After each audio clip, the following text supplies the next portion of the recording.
Ravi de vous retrouver, chers amis internautes de Sénédiaspora TV. Merci de votre fidélité et soyez les bienvenus pour ce petit entretien exclusif avec Ibrahima Diop, un consultant, concernant l'avant-dernière journée des éliminatoires de la Coupe du Monde 2022 au Qatar. Ibrahima, bonsoir. Bonsoir mon ami, maa ngi lay ziar. di delloo ziar bu wér. Ça fait un bail, hein? Effectivement. Temps rek ma bàyyi. Oui. Temps rek ma bàyyi rek am consultant bu bees quoi. Non.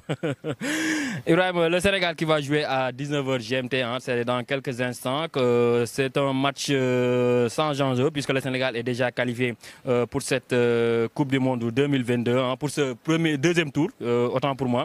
La première question, c'est comment le Sénégal doit aborder ce match avec cette qualification déjà en poche? Bah déjà, je pense que tu as rappelé quelque chose d'essentiel. Moi, que c'est un match boo xam ni dañ koy jouer, mais c'est un match boo xam ni amul quelque part un enjeu. Maintenant, c'est un match boo xam ni ça peut permettre au coach, voilà, de pouvoir essayer de nouvelles choses, surtout tactiquement, d'essayer un nouveau système, pourquoi pas. Mais aujourd'hui, on a un joueur comme Pape Alassane Gueye qui a rejoint la tanière. Il y a des joueurs comme Moustapha Nam, comme Mamadou Loum Ndiaye qui n'ont pas encore joué. Donc je pense que match bu mel nii dina nekk match boo xam ni coach bi dina mën a tester joueurs yi nga xam ni mosuñu joué. Et aujourd'hui aussi avec le forfait de Abdou Diallo, aujourd'hui tu as un joueur comme Pape Abdou Cissé boo xam ni on pourrait le voir. Et je pense que c'est un match qui pourrait permettre au coach de pouvoir voir ce que vaut certains joueurs. Concernant, vous l'avez cité tout à l'heure, c'est Abdou Gueye. Comment vous voyez l'intégration de ces binationaux qui arrivent petit à petit en équipe nationale du Sénégal? Bon, je pense que voilà, il y a du positif comme du négatif. Hein. Mais moi, je suis quelqu'un, j'aime bien retenir que le positif. Parce qu'aujourd'hui, si tu vois un joueur comme Pape Gueye, je pense que fini Tolouni, équipe nationale du Sénégal, de femmes un sérieux problème au poste de sentinelle. Le coach, il a essayé pas mal de joueurs, mais amaguñu toujours ce joueur-là depuis Pape Alioune Ndiaye, comme nous l'avons faral di waxe, qui nous apporte cette satisfaction-là. Mais je pense qu'aujourd'hui, boo amee un garçon comme Pape Alassane Gueye, mën nañ am yaakaar ni vraiment mën nañ ko associer ak Idrissa Gana Gueye. Voilà, ñu am quelque chose d'assez cohérent, d'autant plus que Nampalys moom ñëpp xam nañ ni il est en manque de temps de jeu. Voilà, am na ñuy wax aussi Loum Ndiaye. Loum Ndiaye, moi je n'ai rien contre lui, mais man jàpp naa ni peut-être que je me trompe, que Pape Alassane Gueye, voilà, est meilleur que Loum et que moo gën a performant. Ok, Ibrahima tamit selon vous est-ce que milieu de terrain yu bëri yi nii ni ñu koy accumuler di ñëw parce que secteur la boo xam ne yaakaar ne Sénégal manqué wu ko quoi est-ce que tamit du doon benn difficulté ci Aliou Cissé pour composer son équipe au milieu de terrain? Ah ouais, absolument. Moi, il y a du positif, il y a du négatif. Hein. Parce que comme nous l'avons dit, au milieu de terrain, nous avons énormément de joueurs. C'est l'un des postes, nous sommes les plus fournis à ce poste-là. Mais la question qui se pose, moi, est-ce qu'aujourd'hui, malgré pléthore de joueurs qui ont un petit poste, est-ce que tu as dit que composer un milieu de terrain de à la fois de l'agressivité et de la créativité? Donc, je pense que c'est ça l'enjeu. Le coach Aliou Cissé a effectif au milieu de terrain. Je pense que nous avons joueurs, mais c'est parce il sait que malgré qu'il y a beaucoup de joueurs, mais quand même, il manque ce joueur-là devant la défense qui a cette qualité technique et qui permet à l'équipe de ressortir court. Donc je pense que là, le problème, le coach, il essaie, mais bis bu ñu amee joueur boobu, je pense que dina am stabilité.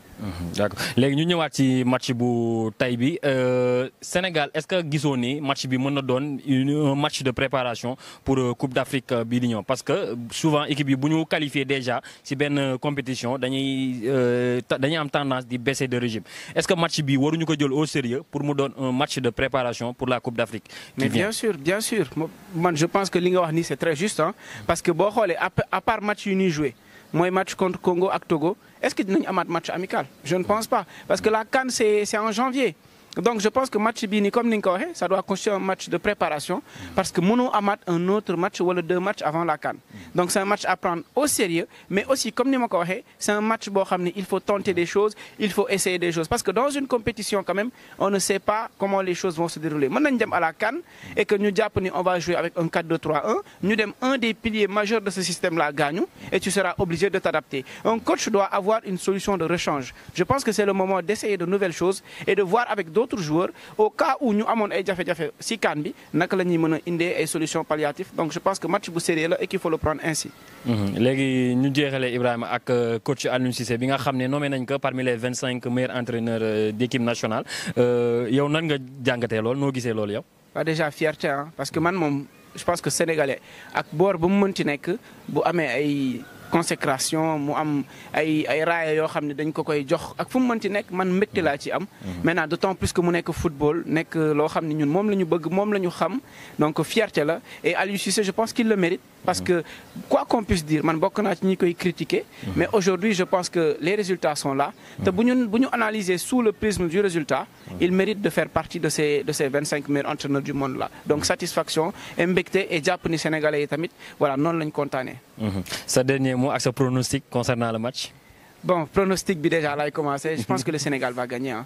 mais li may xaar surtout mooy Pape Alassane Gueye wan Sénégalais yi ne il n'est pas venu là pour faire de la figuration parce que nit ñi dañoo jàpp ni dafa ñëw rek pour mottali effectif non il est jeune je vous dis c'est un joueur boo xamante ni suñ ko amee à 100% il peut nous apporter énormément notamment dans le registre bi nga xamante ni moom la ñu manqué donc je pense que aujourd'hui bëgg naa gis un grand Pape Alassane Gueye bëgg naa gis un grand Bouna Sarr mais aussi Aliou Cissé dimbali ñu rek nga indil ñu Pape Matar Sarr nga indil ñu des joueurs comme Loum Ndiaye on va voir un peu qu'est-ce qu'ils peuvent nous apporter donc le dernier mot te remercier voilà toujours un plaisir di bokk ak yow ay waxtaan parler de football am yaakaar ni après ça dootuma bàyyi quoi. d'accord y a pas de mën a bàyyi voilà mbokk internet yi ñu ngi leen di gërëm di leen sant ci teewlu bi ngeen ñu teewlu c'était un petit entretien avec Ibrahima Diop consultant très actif sur les réseaux sociaux notamment sur la page Nul n'entre ici s'il ne parle football ñu koy gërëm di ko sant ci tey temps bi mu ñu jox pour ñu def benn entretien bu ndaw concernant le match du Sénégal qui va se jouer dans quelques instants à 19h GMT à Lomé contre le Togo. Je rappelle que le Sénégal est déjà qualifié pour ce deuxième tour des éliminatoires de la Coupe du Monde 2022 au Qatar. Li leen jox dig daje très prochainement Ibrahima peut-être après le match ou bien demain pour une autre analyse. D'ici là, portez-vous bien, prenez soin de vous et restez fidèles au programme de Séné Diaspora.